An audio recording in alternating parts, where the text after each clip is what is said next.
Hey, Chad Tomaschefski, your Tridon Communications, TSI Today, back in the studio filming. And my third guest today is one of our own, Michael Ghazi, resident expert for Land Mobile Radios, also our GM for our Edmonton location. And he's going to talk to us a little bit today about how he bounced a signal 13,000 kilometers. I'm Chad Tomaschefski, Chief Growth Officer with Tridon Communications. We're talking to industry leaders about the technology that's changing their business. This is TSI Today. Hey, Chad Tomaschefski back here with TSI Today. I've got Michael Ghazi here with me today. This is a different spin on us. Usually we have guests from outside of our organization, but today I brought one of our experts in two-way radio, right from our own organization based out of Edmonton. Michael, thank you so much for joining us today.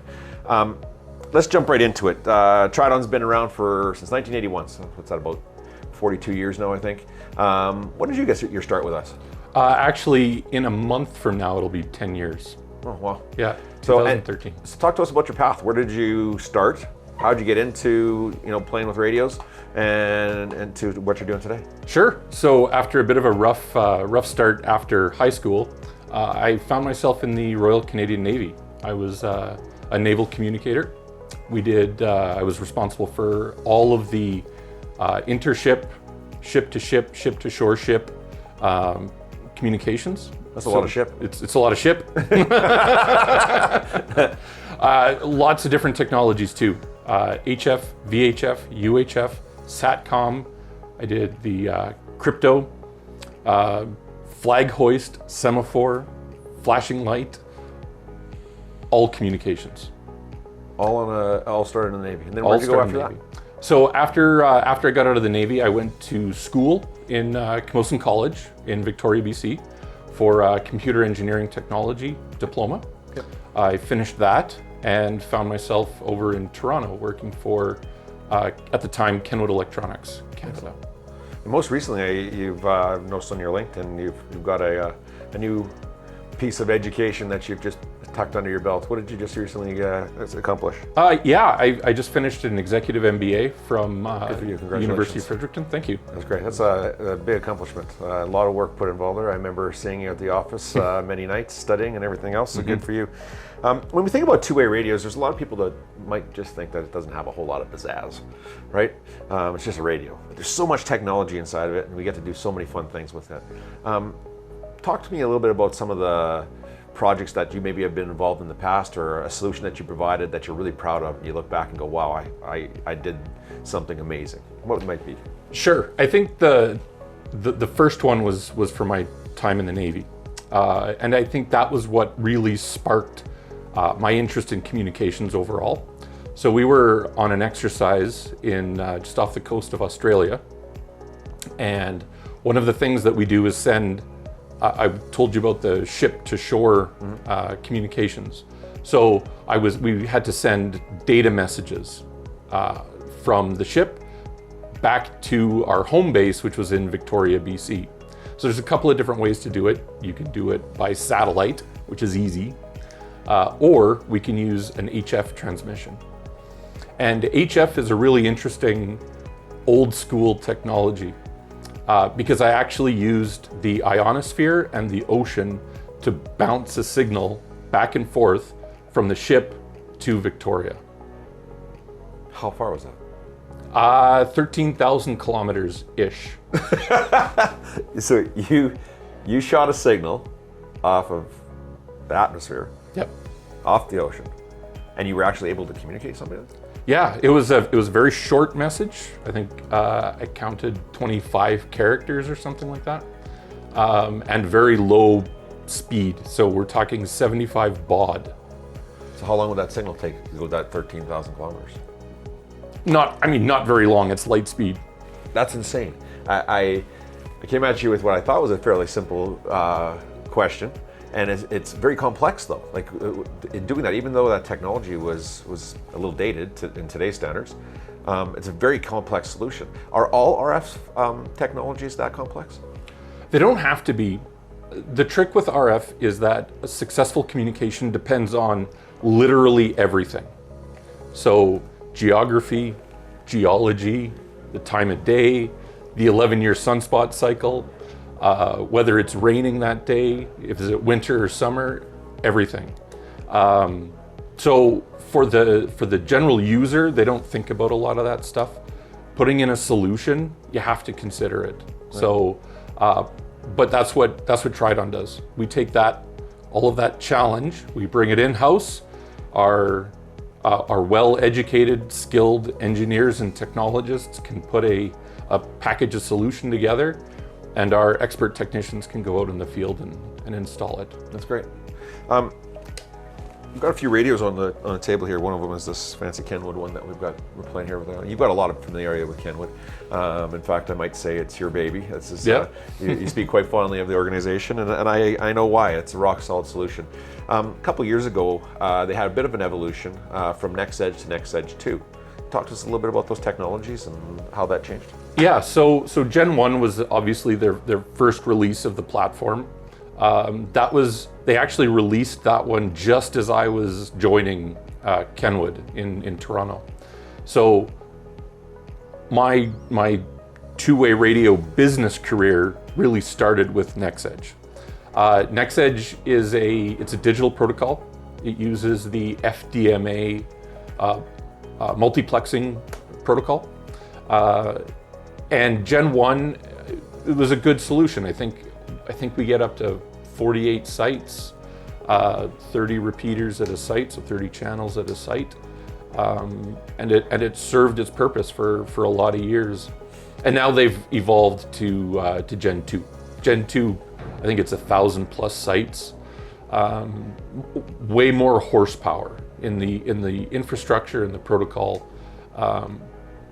But at the end of the day, it's still Kenwood, still NextEdge. Cool. You said an acronym there, FDMA. Sure. And a lot of our viewers probably glossed over and go, another acronym in the telecoms business, my goodness. Yeah. But in the radio side, there's really three that we pay attention to: FDMA, CDMA, TDMA. Sure. What's the big differences between them? So all three of them, the two main letters in those acronyms are MA. That's multiple access. Okay. So what we're trying to do is squeeze more intelligence, more information, voice, data, whatever it happens to be. We're trying to squeeze more of that into a fixed amount of RF spectrum. FCC in the States, ISED in Canada, the International Telecommunications Union, they're trying to get everybody, manufacturers, users alike, to use less spectrum because there are more and more users coming on all the time. So FDMA, CDMA, TDMA, they're all different methods of doing that, of squeezing more information into a fixed amount of bandwidth. CDMA is code division multiple access. It's used a lot in the cellular industry. I'll be honest, I don't know a whole lot about it, but basically it uses a frequency hopping combined with more protocol generated methods of layering multiple communications on top of each other. Okay. The two that I'm most familiar with in the two-way radio industry are TDMA and FDMA. So a few years ago, the FCC and then following on ISED mandated a change from 12.5 kilohertz channels to 6.25 kilohertz channels.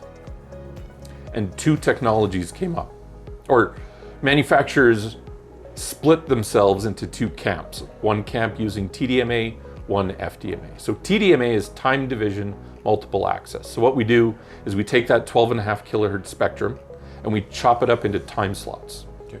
I think they're 30 milliseconds, for instance. And in time slot 1, you put one voice path, okay. And in time slot 2, you put in the second voice path. And then the receiving radios will pay attention to the time slot that they need to get the message that they need. On the other hand, we have frequency division multiple access. And what that means is we take the 12.5 kilohertz spectrum and literally chop it in half and making two 6.25 kilohertz channels. And then each of those obviously carries its own communications. So there's pros and cons to both of them.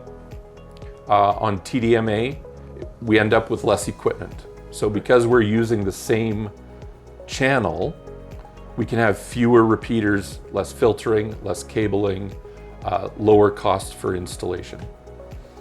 But TDMA, because it's very time dependent, it's very dependent on the timing of the signal, multipath interference becomes a big problem. That's where the radio waves bounce off multiple surfaces and arrive at the receiving station at slightly different times. It can mess with the receiver. On FDMA, we don't really have that problem because it's not as dependent on the timing.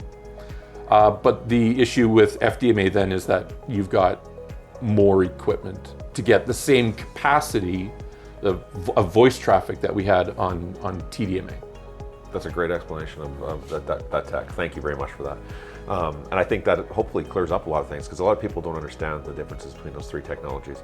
And I brought CDMA into it because LTE is becoming a thing of our future, whether we like it or not. We're seeing hybrid radios that have both of that LTE and an LMR solution built right into one. We're seeing cell phone devices that have the ability to push to talk.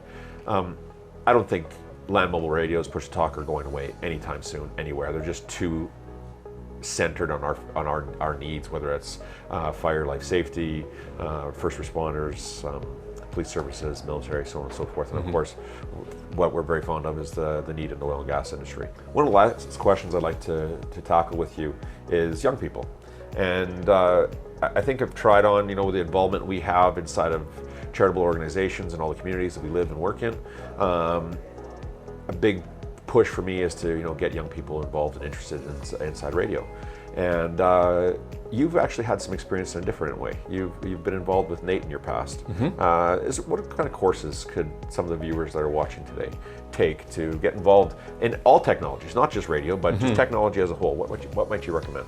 So speaking of NATE specifically, the two that I'm most familiar with is their Wireless Systems Engineering Technology program. So it's a 2-year diploma.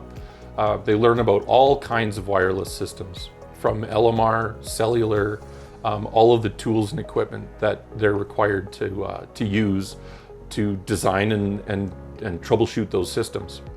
Other programs they've got, electronics engineering technology, they focus there on the circuitry that actually enables radios to work. If you're not located here in Edmonton, there's SAIT in Calgary. I mentioned Camosun College in Victoria, BC, and there's polytechnics and community colleges all across Canada that have these programs. Thank you, that's really good. Michael, if someone were to get a hold of you, how would they do that?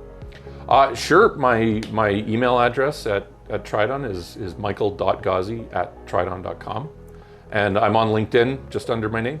Awesome. Thanks so much, Michael. It's great having you here. Thanks for watching TSI Today. Catch up with us next time when we learn more about technology changing business today.